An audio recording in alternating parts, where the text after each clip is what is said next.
احادیث میں ایسے بے شمار واقعات ہیں۔ حدیث میں یہ بھی آتا ہے کہ بعض پراگندہ بالوں والے لوگ ہوتے ہیں، میلے کچیلے ہوتے ہیں، بال بکھرے ہوئے ہوتے ہیں، مگر جب وہ دعا کرتے ہیں تو وہ سیدھی عرش پہ جاتی ہے۔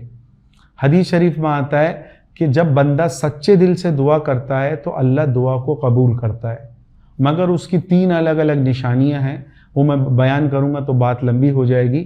بس یہ ہے کہ دعا ایسے مانگیں، ہمارے بڑے کہتے ہیں کہ حدیث میں آتا ہے جو شخص ایسے دعا مانگتا ہے جب کہ اس کا دل حاضر نہیں ہوتا، وہ دعا اس کے منہ پہ مار دی جاتی ہے۔ اب دعا کیسے مانگنی ہے؟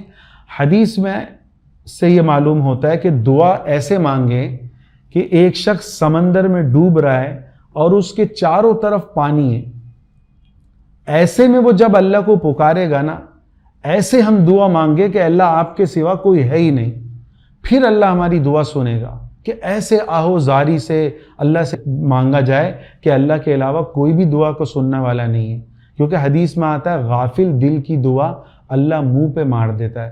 اسی طرح حدیث میں آتا ہے جس پیٹ میں حرام جاتا ہے اس شخص کی نہ 40 دن تک دعا قبول ہوتی ہے نہ نماز قبول ہوتی ہے۔ اللہ تعالی ہم سب کو عمل کرنے کی توفیق عطا فرمائے۔